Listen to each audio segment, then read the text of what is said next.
পরিচিতি নয়, টাকা উপার্জন করাই ছিল মূল উদ্দেশ্য। যাকে নিয়ে কথা বলছি সে এক সময়ের বাংলাদেশের ক্রেজ গার্ল, যিনি মডেলিং, নাটক ও ছবিতে কাজ করেছেন, কিন্তু চাহিদা মতো অর্থ উপার্জন করতে না পেরে 5 বছর আগে হুট করে দেশ ছেড়ে যুক্তরাষ্ট্রে চলে যান। হ্যাঁ, কথা বলছি মডেল ও অভিনয় শিল্পী পিয়া বিপাশাকে নিয়ে। একমাত্র মেয়েকে নিয়ে নিউ ইয়র্কে বসবাস শুরু করেন। এরপর যুক্তরাষ্ট্রের এক নাগরিকের সঙ্গে তার প্রেম ও ভালোবাসা তৈরি হয়। তারপর তারা বিয়ে করেন। দুজনে মিলে বিয়ে করলেও আনুষ্ঠানিকতা সারেননি। চলতি বছরের শেষ দিকে বিয়ের আনুষ্ঠানিকতা সেরে নেওয়ার ইচ্ছা। গত সোমবার সন্ধ্যায় প্রথম আলোর সঙ্গে আলাপে এমনটাই জানালেন মডেল ও অভিনয় শিল্পী পিয়া বিপাশা।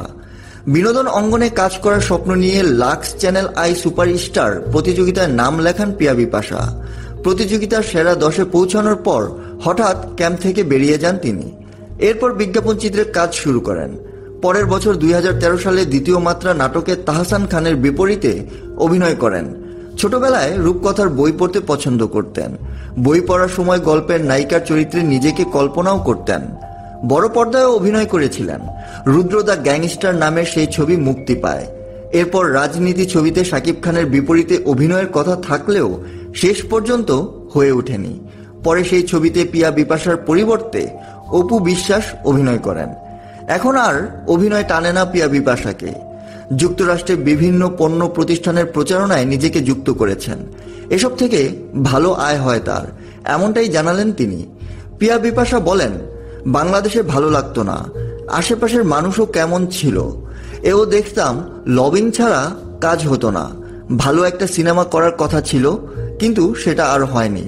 এরপর আমার মিডিয়ায় কাজ করার ইচ্ছাই নষ্ট হয়ে যায়। আমি আসলে কাজ করতে চেয়েছিলাম টাকা কামানোর জন্য। কাজ না করতে পারলে টাকা কামাবো কি করে? তাই সিদ্ধান্ত নেই অন্য কিছু করার। বাংলাদেশ ছাড়ার আগে পিয়া বিপাশার সংসারে বিচ্ছেদ ঘটে। সেই সংসারে একটি কন্যা সন্তানও আছে। সেসব মনে করে নিউ ইয়র্ক থেকে এই মডেল ও অভিনয় শিল্পী বলেন, সত্যি বলতে আমি বিনোদন অঙ্গনে কাজ করেছিলাম টাকা রোজগার করতে, কারণ আমার একটা মেয়ে ছিল। সেই মেয়েকে নিয়ে টিকে থাকার বিষয় ছিল। পরে দেখলাম যেভাবে কাজ হয় আমাকে দিয়ে ইন্ডাস্ট্রিতে টিকে থাকা সম্ভব নয়। তাই সিদ্ধান্ত নিলাম আমেরিকায় চলে আসার। 5 বছর আগে চলে আসি। আমেরিকায় এসে বাংলাদেশের সঙ্গে সব ধরনের যোগাযোগ বন্ধ করে দেই। ইনস্টাগ্রাম 3 বছর ধরে বন্ধ ছিল। বছর খানেক ধরে বিভিন্ন ব্র্যান্ডের সঙ্গে কাজ করছি, তাই ইনস্টাগ্রাম চালু করেছি। অনেক টাকাও আয় করছি। পিয়া বিপাশা জানান, মাঝখানে প্রাপ্ত বয়স্কদের একটি প্ল্যাটফর্মে নিজেকে যুক্ত করেছিলেন। সেখান থেকে 5 মাসে $2,17,000 আয় করেছেন। পিয়া বলেন, আমি ওই প্ল্যাটফর্মে যুক্ত হওয়ার পর অনেকে না বুঝে সমালোচনা করেছে, উল্টাপাল্টা কথা বলেছে, কেউ কেউ পর্ণ তারকা বলেছে। এগুলো শুনলে মাথা ঠিক থাকে না। বাংলাদেশের অনেক শিল্পীরাও আমাকে নিয়ে আজে বাজে কথা বলে দেখি। মানুষের আজে বাজে কথা শুনতে শুনতে আমি হতাশ হয়ে পড়ি। এরপর সেখান থেকে নিজেকে সরিয়ে নিয়েছি। টাকা আয় করতে যুক্তরাষ্ট্রে গিয়েছিলেন, সেক্ষেত্রে কতটা সফল? এমন প্রসঙ্গ উঠতেই পিয়া বিপাশা বলেন, সত্যি বলতে এখন আমার এমন অবস্থা, টাকা ইনকাম না করলেও হয়। যতটুকুই করি আমার মেয়ে ও হাজব্যান্ড ওরাই বলে। ওরা দুজন চায় যে আমি কাজ নিয়ে ব্যস্ত থাকি। বাসায় আমার একটা কুকুর আছে, বিড়াল আছে। আমি ভোর 5:30টায় ঘুম থেকে উঠি। এরপর জিমে যাই, নিয়ম মেনে খাওয়া দাওয়া করি, নিজেকে নিয়ে ব্যস্ত থাকি। আমার এখন আর কোনো স্বপ্ন নেই। যা চেয়েছি গত 5 বছর সবই পেয়েছি। টাকা পয়সা, সুন্দর জীবন, প্রতিষ্ঠিত হওয়া, ভালো স্বামী, সবই আমার হয়েছে। টাকা নিয়ে এখন কোনো চিন্তা নেই। আমার যা আয় করি তা ব্যয় করার সময় পাই না। অন্যদিকে আমার জামাই বেশ হিসেবি, সে শুধু নতুন নতুন ব্যবসায় বিনিয়োগ করতে চায়। পিয়া বিপাশা নিয়মিত তার ইনস্টাগ্রাম ও ফেসবুক পেজে স্থির চিত্র ও ভিডিও পোস্ট করেন।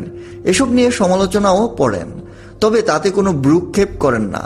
পিয়া বিপাশা বলেন, আমি এখানে ইনফ্লুয়েন্সার হিসেবে কাজ করছি, মডেলিং করছি, বিভিন্ন ব্র্যান্ডের সঙ্গে কাজ করছি।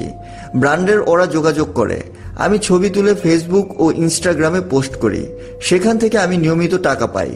মজার ব্যাপার হচ্ছে, ছবিগুলো কখনো আমার স্বামী তুলে দেয়, কখনো আমার মেয়ে তুলে দেয়। সম্প্রতি আমি ক্যামেরা কিনেছি, লাইটিং ও এডিটিংয়ের কৌশল শিখেছি। আমার বাসায় স্টুডিও আছে। বেশিরভাগ ছবি স্টুডিওতে ওরাই তুলে দেয়, আবার কখনো ফটোগ্রাফার তুলে দেয়। ইনস্টাগ্রামে পোস্ট করার পর উল্টাপাল্টা মন্তব্য করার কারণে মন্তব্যের ঘর বন্ধ করে রেখেছি 4 থেকে 5 বছর। ফেসবুক পেজের মন্তব্যের ঘরও বন্ধ করে রেখেছি, কারণ মানুষ আজে বাজে মন্তব্য করে। তারা বলে কি কাপড় পরি, এসব কেমন পোজ, এসব। তবে আমার হাজব্যান্ড অনেক খুশি, সে চায় আমি খোলামেলা জামা পরি, এটা তার ভালো লাগে। পিয়া বিপাশা জানান, ইনস্টাগ্রাম ও ফেসবুকে বিভিন্ন পণ্যের যেসব পোস্ট করেন তার জন্য বেশ ভালো সম্মানী পান। তার দাবি, এই সম্মানী কখনো $2000, আবার কখনো $3000 মধ্যে। সে খোলামেলা পোশাক পরলেও নিজেকে সাকসেসফুলি মনে করছেন। তার উদ্দেশ্যই ছিল টাকা কামানো, এবং তাতে তিনি সফল। ধন্যবাদ সবাইকে সঙ্গে থাকার জন্য।